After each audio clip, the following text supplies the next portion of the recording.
here, the number of molecules in the gas is large. That is always the case.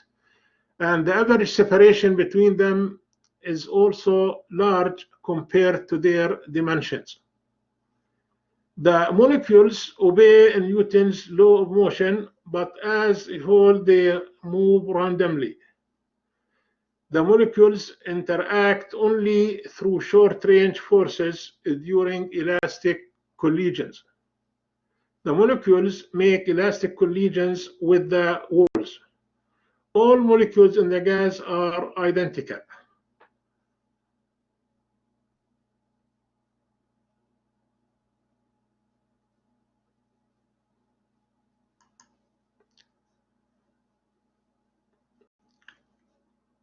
So these statements, these claims applies to the ideal gas. They are all valid. We move on to make use of these properties of the ideal gas. So here we know that the separation is large. Here we know that the motion is random. It does not follow any specific pattern. Here we understand that the collision is elastic, which means they do not lose energy due to collisions. And here we understand that they have elastic collisions with the walls, and because of that, there will be pressure on the walls of the container. And here we know that all molecules of the gas are identical, which means there is no one preferred compared to the others. They are symmetric. So now, if you consider a volume like this volume, and there is some gas molecules inside, when you consider the velocity here, it can be decomposed to various components. And when it hits the wall, say this is the x-axis, there is a molecule hitting the wall this direction. So it will bounce back. It will bounce back. Before collision, it was moving in one direction. After collision, it moved in the opposite direction. Therefore, the change in the momentum due to this collision, original momentum was mvx minus final momentum is minus mvx. So the total change in the momentum in this case is 2mvx. Now, from what we learned in mechanics, the force is equal to the change in momentum divided by the change in time. So it's mv divided by delta t. We know also delta t is equal to 2d divided by vx. D here is the dimension of this container. So the trip back and forth for the molecule will be 2d. Divide that by vx, you get the time. So we substitute this value here for delta t, and we end up with this result for the force. And now we have this equation. Then for the average velocity, you need to take the various possible values and divide by n. This way you get the average velocity. So now we take various molecules into consideration and multiply that by Vx squared, the average velocity, to get the total force, F. That was the force for one molecule. This is the force for n molecules. Now, V has three possible components. You have three axes, X, Y, and Z. So what applies to X applies also to Y and Z. Okay, so Vx square is 1/3 the total velocity squared. Okay, this way we can write the force, the total force, in terms of the average velocity, total velocity. And now pressure is equal to force per unit area. Force per unit area. The area of the cube surface is d squared, and this is the force. So when you divide F by d squared, you end up with this equation. You have d here, you have d squared, so it's d cube. D cube is the volume of the cube. So the pressure is equal to 1/3 N over V mv average square. This is a nice equation that allows us to understand the behavior of gases. Half mv squared, so we multiplied by 1/2 here. We divided by 2, so we need to multiply by 2 here. So we have this form for the equation. So it is 2/3 N over V, half mv squared. As we know from physics 1, half mv squared, this is the kinetic energy. This is the kinetic energy for the gas. Okay. Now, going backward, we know from the ideal gas law that PV is also equal to NkBT. Make this equal to that and cancel N from both sides.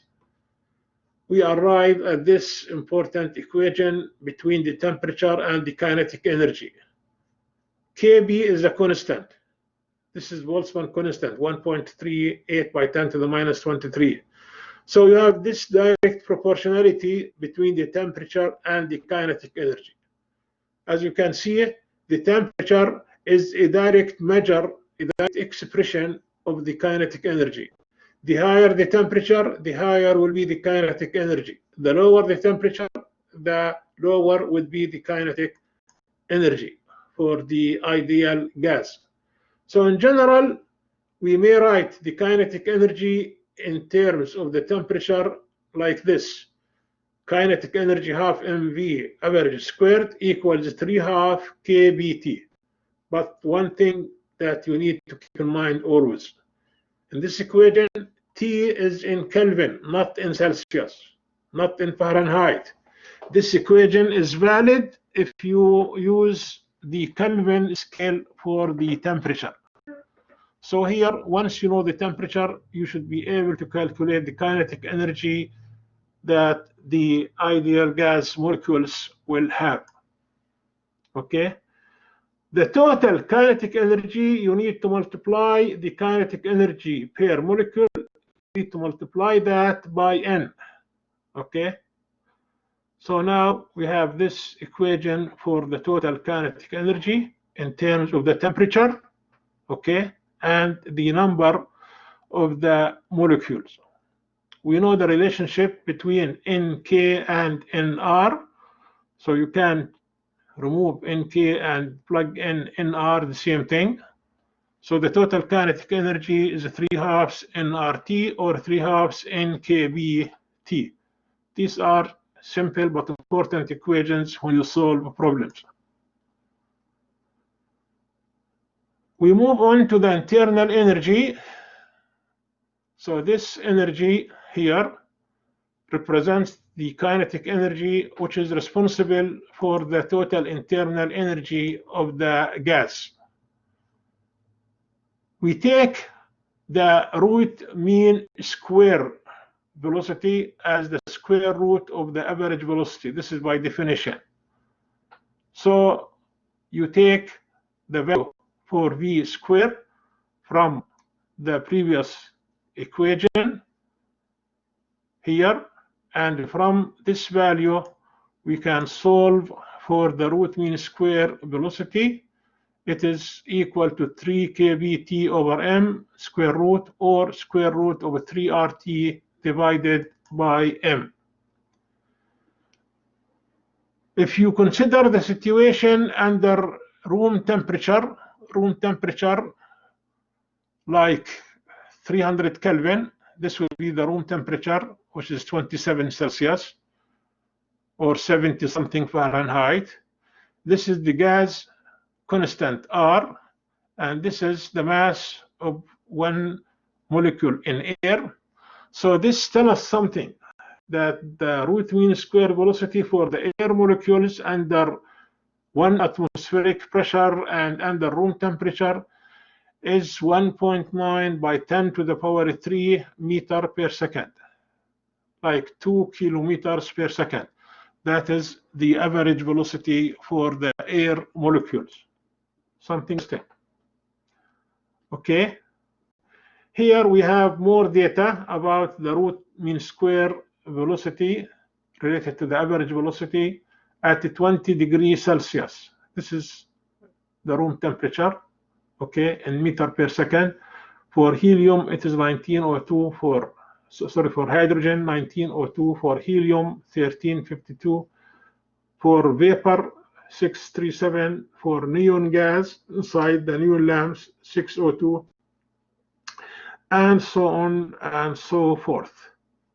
In order to understand these quantities that we are talking about, usually when you have a gas sample in a container, the distribution of the velocity has this bell-shaped curve. We call it bell-shaped or Gaussian distribution. It has maximum peak value or probable value here. Then it has the average value for taking the whole area and dividing that by the number of particles. And you have the root mean square value. These are three different quantities, but they are related to each other. Okay? And as you can see, this depends on the temperature.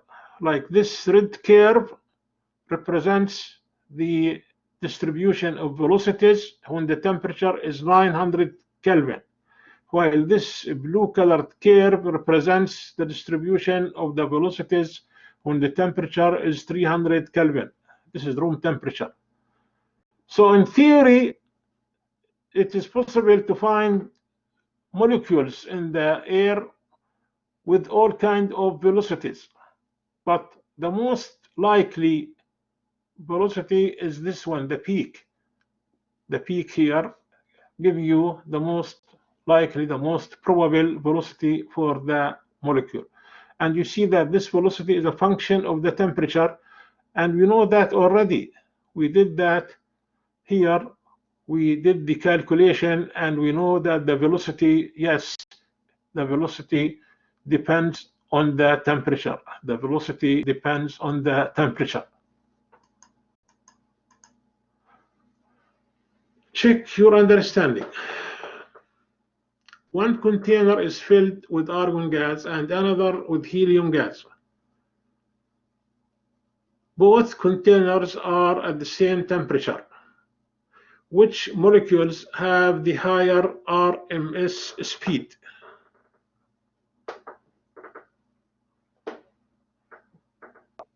I think would be the number 2, helium.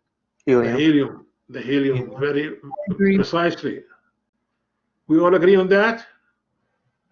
Yes. This is the explanation.